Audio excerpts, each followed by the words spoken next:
Where were you born? Write the city you were born. Xagee ku dhalatay? For me, I was born in Yemen.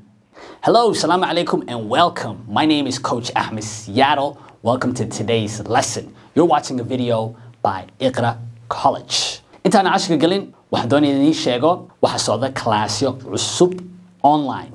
Marka haddii aad weligaa Englishka jeclaydina baratid ama Soomaaliga ama Carabiga, online baa ku baran kartaa hab yaro fudud adigoo mobilkaaga isticmaalaya, xaafadda adigoo iska jooga, goobta shaqada iska jooga, si yaro fudud baa u baran kartaa. Haddii aad mar hore u soo dhigatayna haddana isku day luqadda mar walba updating bay u baahan tahay weligaa ha isdhiibin, don't give up. Marka nambarada shaashada ku qoran nagala soo xiriir, dad baa ready any information kaa siiyaan. So let's get right into the lesson. Enough about that ramble. Waayahay maanta waxaan ka hadlaynaa upbringing. Today we're talking about your upbringing. Marka upbringing waxa laga wadaa sida lagu soo koriyay. Marka waqtigaagii xiliyadii markaad soo korisay, xagee ku soo barbaartay, xagee ku soo kortay. That's what we're talking about. Your upbringing means your past.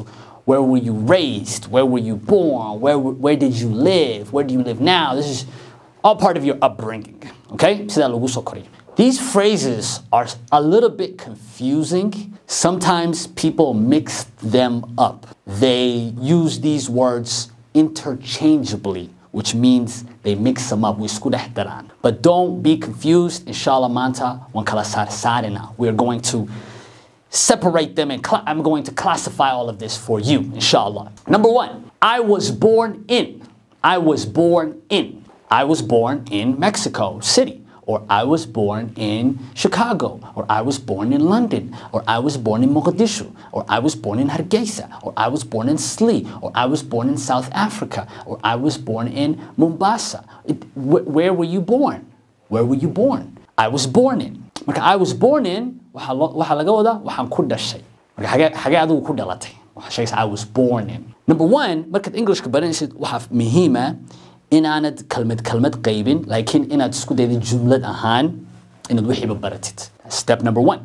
When you're learning a language, always learn phrase. Okay? Number two, waxaad isku dayda inaad qortid. Marka book soo qaado, sidoo kale comments ku soo qor. Where were you born? I'm interested to know. Where were you born? Write the city you were born. Xagee ku dhalatay? Waxaan doonaya inaan ogaado. For me, I was born in Yemen, in Sinai. Dad badan ma garanayaan anigu waxaan ku dhashay Yementa.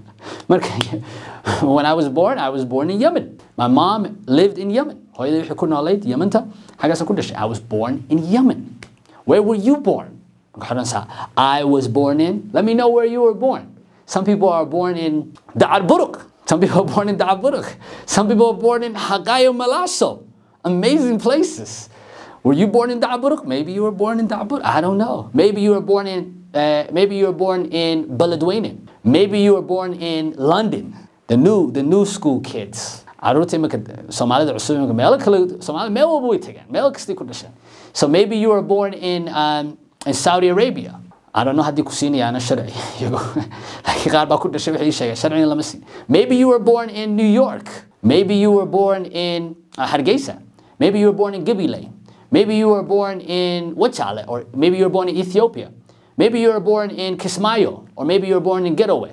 Wow, all these beautiful places. Where were you born? Number two, I grew up in. I get the word I grew up in. I grew up in. Grew. Wuxuu ka yimid kalmadana grow. Ina wax koraan. Grow. Kalmada grow became ka timi. Grow. Waxba koriya. Grew no waa past tense. Marka labadan la israaciyo waxa weeyaan waxaan ku soo koray. I grew up in. Where did you grow up in? I grew up in New York, or I grew up in San Francisco, or I grew up in China, or I grew up in India, or I grew up in Bangladesh, or I grew up in Sierra Leone. Where did you grow up in? Me personally, I grew up in Europe, in Amsterdam, in Europe, and also in Canada. Lots of years in Europe and also in Canada. That's where I grew up. Where did you grow up? You know, the Netherlands, I grew up in the Netherlands. Or I grew up in Bur'a. Or I grew up in Beledweyne. Or I grew up in... there's so many places, so many different places in the world that you can grow up in. So you write down. Marka grew up waxa weeyaan waxaan ku soo koray. I was raised by. This means that this is who was with you when you were young. Who took care of you, nurtured you, gave you care, took care of you, looked after you. Ya ku ilaalinayay, ya ku soo barbaariyay, ya ku soo koriyay. So raised, kalmada raised waxay ka timid kalmada raise in kor loo qaado. Waxa laga wadaa so barbaarinta. You know, by no waxa laga wadaa qofkee ku soo koriyay. I was raised by I was raised by my mom, my mother. Hooyo macaan. Hooyo in badan u duceeya. Hooyo is very important. The mother is very important. The Rasul ﷺ said when he was asked, who is the most important person who has a right upon you? And he was responded, it was the mother. And then who? And then the mother. And then who? And then the mother. And then who? And then of course the father. MashaAllah. Fathers need some love too. I love my mother and I love my father. MashaAllah. So who were you raised by? Your grandmother. Awoge, my grandfather. Abtige, my uncle. Or aderke, my uncle. Edide, my auntie. Walashe, my sister. My friend. Who raised you? I was raised by. Okay. Number 4. Comment ka. Try tijabi. You know, we're going to check it out, inshallah. I spent most of my life in. Spent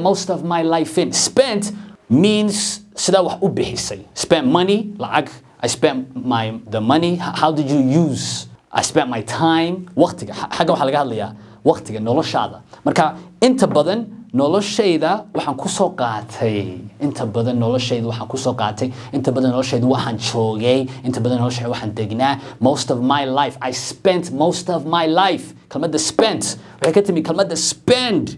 إنه وحلا بحيو أم بلا استعماله.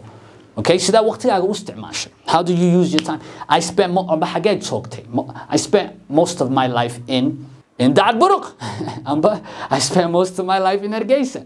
وشيء سميش أدوق أنت بدن نولش على شوكتي. أنا أقول كل الشخصيات. Me, I spent most of my life in Seattle. مريكنكا. أنت نولش أنت بدن واحد شوكي. أنا أقول مريكنكا in Seattle. مقالة ده Seattle ليرا. What about you? Where did you spend most of your life in? The last one. I am currently living in. Get the bottom. I am. هيا سفي عم بودي. Currently living in. I'm currently living in. إما كذا وحن كنا الله. It means my current. Current means now. Current وحن لقوا now. الآن الحين إما كوقتك إما كلا تشوقو. حاجة كنا شيء. حاجة دقنتي. حاجة كسوقنتي. I'm living in. Right now I'm currently living in Alaska. But right now I'm currently living in Belgium. But right now currently I'm living in Saudi Arabia. Or right now I'm currently living in Yemen. But currently I'm living in Mogadishu. Currently I'm living in Djibouti. Currently I'm living in Eritrea. Right now I'm currently living in. Where are you currently living in? Me, you ask me. I'm living currently in Hargeisa City. In Hargeisa. A lot of people don't even know where that is. The people in America have no idea where Hargeisa is, but it's in East Africa. Right now, I live in Hargeisa. What about Adiga? Where are you currently living? Write it in the comment section. Marka, thank you guys. I hope this lesson in Kuawiyay in badan skuday inad ku soo celisid one time ma kugu filna 10 badan ka faysan kartaa sidoo kale online kan ku bixina hadaad jeceshahay qof ku caawiya macallimiin baa jira online ka caawinaya waxa la isticmaalaya applicationo mobile-kaaga aad u fududahay hamoodin wax adag waxa soo soo galaysaa xilliga adigu haleelisid adiga goobta shaqo jooga waad sameyn kartaa cudurdaar ha sameeynin. This is your time. qaar baa aaminsan online wax lagu baran karo waa lagu baran karaa adiga kugu xiran tahay. My name is Coach Ahmed. See you next time.